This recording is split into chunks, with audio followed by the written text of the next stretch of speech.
जय श्रीमन नारायण, जय श्री राधे, जय श्री श्याम। दोस्तों, हमारे YouTube चैनल ज्ञान गंगा में आप सबका एक बार फिर से स्वागत है। हम सब कार्तिक मास महात्म में रोज श्रवण कर रहे हैं। कल हमने पावन पुनीत गंगा की उत्पत्ति के बारे में श्रवण किया था। उसके आगे की कथा हम आज श्रवण करेंगे। बोलो कार्तिक मास महात्म में की जय। सूर्य जी कहते हैं कि भागीरथ के वंश में सौरदास नाम का एक राजा हुआ, जिसका पुत्र मित्रसह था। मित्रसह गुरु वशिष्ठ जी के श्राप से राक्षस हो गया, परंतु गंगा जल के प्रभाव से वह भी भगवान के परम पद को प्राप्त हुआ। ऋषि पूछने लगे, हे सूत जी, गुरु वशिष्ठ ने किस कारण से श्राप दिया? सो आप कृपा करके यह कथा विस्तार पूर्वक कहिए। तब सूत जी कहने लगे, हे ऋषियों, एक समय अति धर्मज्ञ राजा सौरदास कुछ साथियों सहित शिकार खेलने के लिए वन में गया। वहाँ पर अनेक मृगों का शिकार किया। फिर भूख तथा प्यास से दुखित हो राजा नदी के तट पर आया। यहाँ पर उसका पुत्र मित्रसह नित्य नियम करता था। राजा ने रात्रि वहीं पर ही बिताई। प्रातः काल होते ही वहाँ से उठकर फिर शिकार की तलाश में चल पड़ा।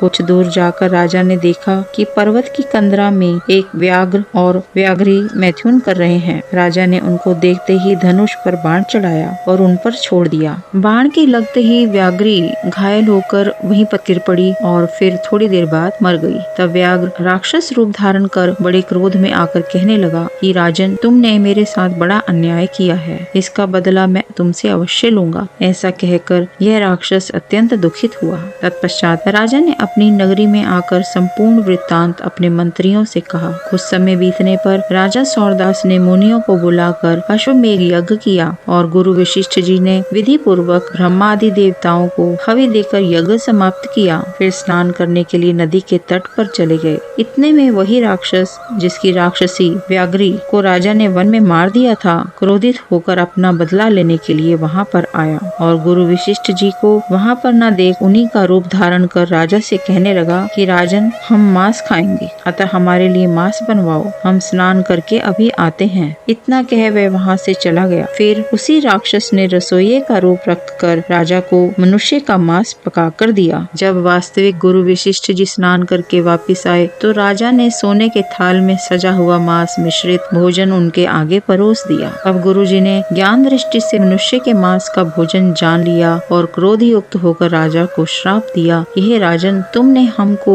मनुष्य का मांस खिलाने की चेष्टा की और राक्षसों का भोजन दिया, सो तुम भी राक्षस हो जाओ। तब राजा ने कहा, हे गुरुदेव, आपकी आज्ञा से ही ऐसा भोजन बनवाया गया है। यह सुनकर वशिष्ठ जी ने ज्ञान दृष्टि से राक्षस द्वारा राजा के छले जाने का संपूर्ण वृत्तांत जानकर राजा को बताया। तब राजा ने भी क्रोधित होकर अंजलि में जल ले लिया और कहा कि आपने अकारण मुझको श्राप दिया है, इस कारण मैं भी आपको यही श्राप देता हूँ। जब राजा श्राप देने के लिए तैयार हुआ तो उसकी रानी दमयंती कहने लगी, आप क्षत्रिय के पुत्र हैं, क्रोध को त्याग दें, जो भोग आपके भाग्य में लिखा है उसको भोगें। जो मनुष्य गुरु से हुंकार तुंकार करता है वह वन में जाकर ब्रह्म राक्षस होता है। स्त्री के वचनों को सुनकर राजा क्रोध त्याग कर विचारने लगा कि अब क्या करना चाहिए। फिर राजा ने उस जल को ज्यों ही अपने पैरों पर डाला त्यों ही उसके पैर काले पड़ गए। इसी कारण वह राजा कलमाशपाद के नाम से विख्यात हुआ। तत्पश्चात राजा गुरु जी के चरणों में पड़ गया और क्षमा मांगने लगा। तब वशिष्ठ जी ने कहा, क्योंकि यह पाप तुमसे अनजाने में हुआ है, अतः इसके श्राप का प्रभाव केवल 12 वर्ष तक रहेगा।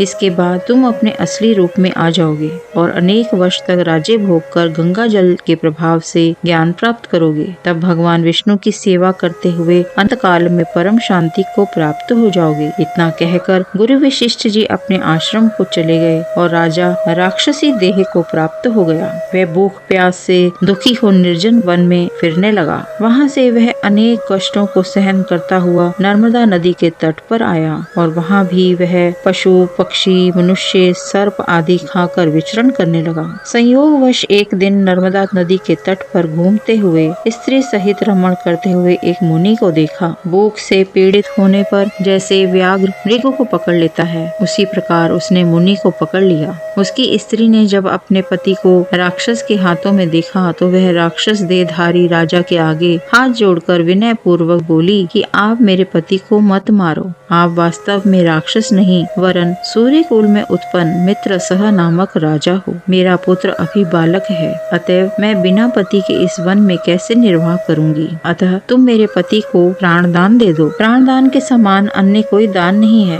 उस स्त्री की इस प्रार्थना का राक्षस पर कोई प्रभाव नहीं पड़ा और जैसे व्याघ्र एक मृग के बच्चे को पकड़कर खा जाता है, वैसे ही उस मुनि को, जो उस समय अपनी स्त्री के साथ मैथुन कर्म कर रहा था, पकड़कर खा गया। तब मुनि की स्त्री ने उसे श्राप दिया कि मैथुन करते हुए तुमने मेरे पति को मारा है, अतः तुम भी जब मैथुन करोगे तो मृत्यु को प्राप्त हो जाओगे और पुनः राक्षस देह धारण करोगे। यह दो श्राप सुनकर राक्षस देहधारी राजा भी क्रोध में आकर कहने लगा कि हे दुष्टे, तुमने एक अपराध के बदले में दो श्राप दिए हैं, अतः तुम भी पिशाचनी होकर फिर इस वन में फिरती रहोगी। इस कारण वह स्त्री भी पिशाचनी हो गई और भूख प्यास से दुखित होकर उस वन में फिरने लगी। आज की कथा यहीं तक। इसके आगे की कथा हम कल के अध्याय में श्रवण करेंगे। जय श्री राधे, जय श्री श्याम, जय श्री मन नारायण।